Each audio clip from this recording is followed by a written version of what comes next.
مولا علی علیہ السلام فرماتے ہیں کہ ایک جماعت نے اللہ کی عبادت ثواب کی رغبت کے ساتھ کی، یہ سوداگروں کی عبادت ہے۔ ایک جماعت نے خوف کی وجہ سے عبادت کی، یہ غلاموں کی عبادت ہے۔ اور ایک جماعت نے شکر و محبت کے جذبے سے عبادت کی، یہ آزاد انسانوں کی عبادت ہے۔ مولا علی ہمیں اس تیسرے درجے کی طرف بلاتے ہیں جہاں انسان نہ لالچ سے عبادت کرتا ہے نہ ڈر سے، بلکہ صرف محبت، معرفت اور شکر گزاری کی بنیاد پر سجدہ کرتا ہے۔ یہی وہ عبادت ہے جو خالص ہے اور معراج بندگی ہے۔ یہ عبادت انسان کو اس کی حقیقی شناخت اور مقام تک پہنچاتی ہے۔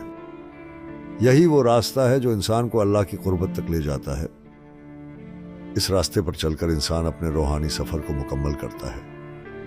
عبادت کا یہ عالی مقام ہمیں سکھاتا ہے کہ حقیقی خوشی اور سکون اسی میں ہے۔